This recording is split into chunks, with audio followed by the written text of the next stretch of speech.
हकीकत दिखा दी।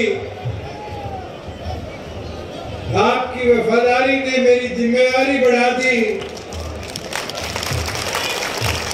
वो चक्कर में फंसाकर मारना चाहते थे,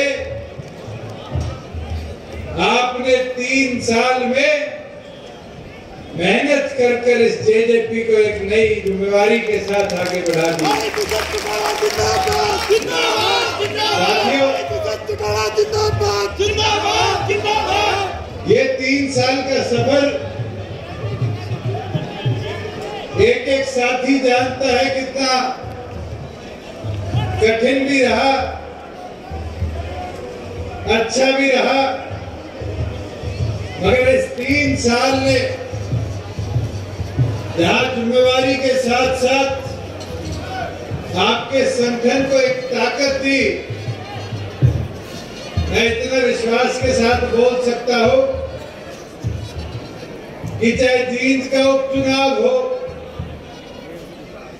लोकसभा के चुनाव हो, चाहे विधानसभा के चुनाव हो, आज ये संगठन, आज ये पार्टी, आज ये मुकाम अगर किसी की बदौलत है तो आप जैसे एक एक निष्ठावान मेहनती कार्यकर्ताओं की मेहनत की बदौलत है।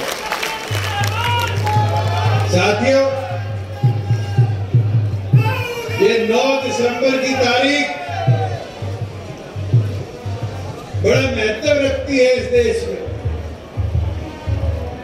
9 दिसंबर 1946 को इस देश के संविधान बनाने का पहला कदम उठाया गया था, पहली बैठक पार्लियामेंट में करी गई थी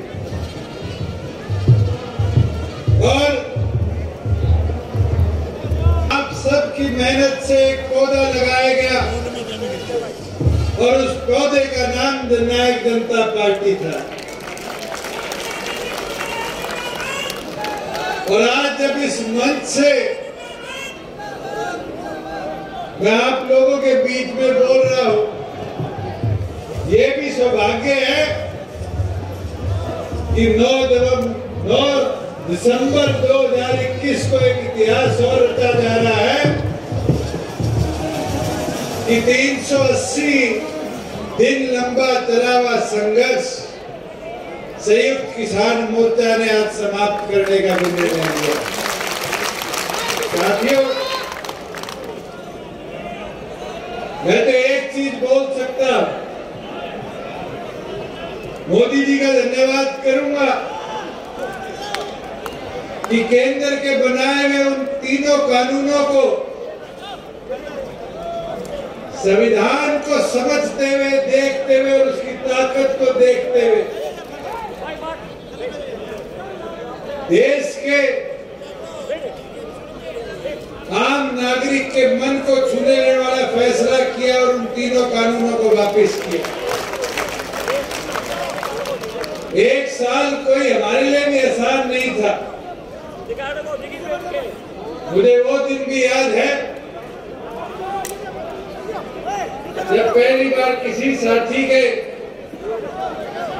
भतीजे के ब्याह में जाना था।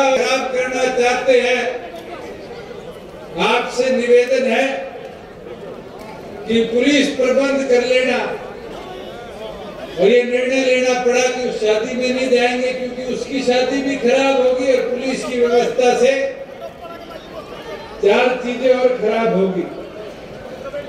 साथियों, 1 साल में अनेकों बार ये प्रयास करे, हमारे विपक्ष के बैठे हुए लोगों ने भी प्रयास करे कि माहौल खराब हो, मगर मैं तो एक एक पार्टी के कार्यकर्ता को बधाई दूंगा कि जिस सहनशीलता के साथ आपने काम किया संगठन में, कि आपने एक और पर संगठन का विस्तार किया, वहीं दूसरी ओर किसानों की बात को समझते हुए अपने सब्र को भी पूरी तौर पर दिखाने का काम किया।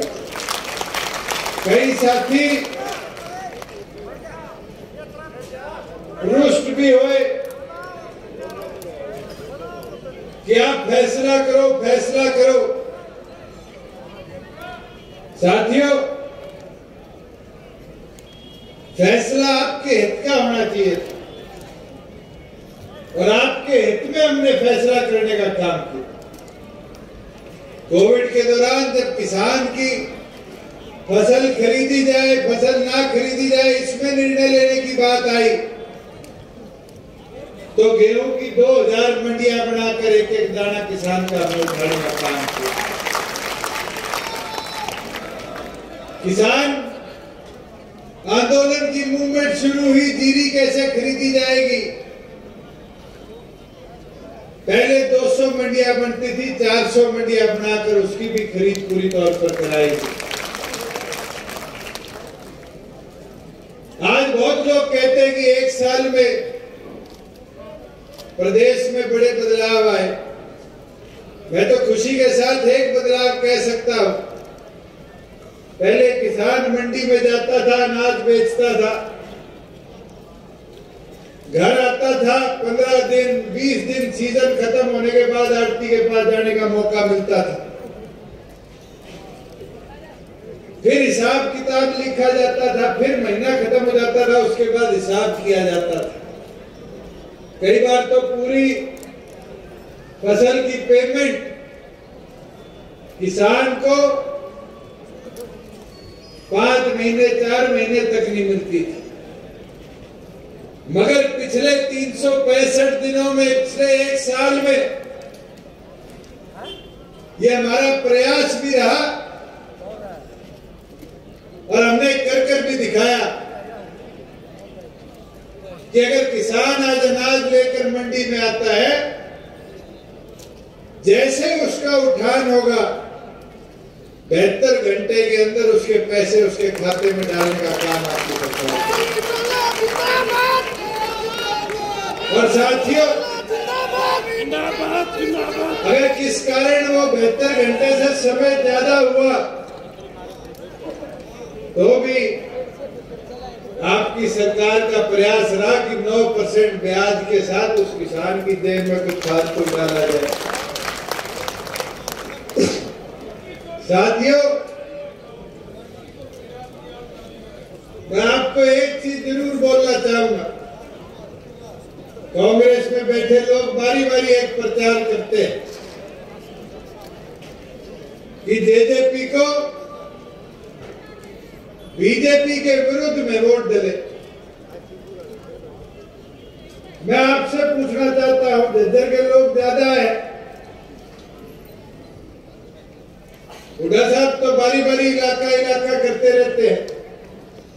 मेरे को ये बता दो, संजय को, उपेंद्र को, नसीब को, बहादुरगढ़ वाले संजय को, इनको वोट के कांग्रेस के पक्ष में जाने के लिए दिए थे किसी ने?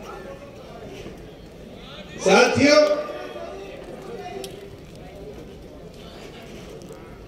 आप जैसे मेहनती कार्यकर्ताओं ने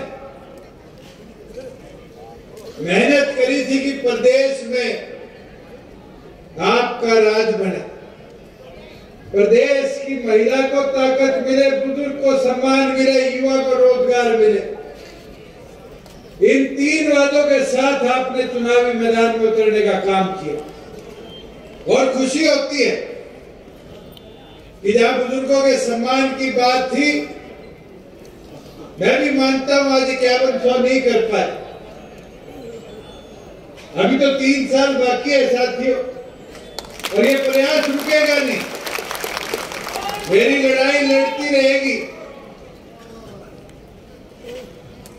फाइनेंस विभाग से पूछ लेते तो कहते कोरोना आ गया, बजट डगमगा गया, हजारों बहाने आते हैं, मगर उसके बावजूद भी बुजुर्गों के सम्मान में 500 दिनों में 500 रुपए की बढ़ोतरी कराने का काम आपकी पार्टी ने किया। साथियों, जहां महिलाओं के सम्मान की बात है, मुझे याद है श्रीमती नैना चौटाला जी ने प्रदेश के प्रत्येक हल्के में जाकर माताओं बहनों की समस्याओं को सुना,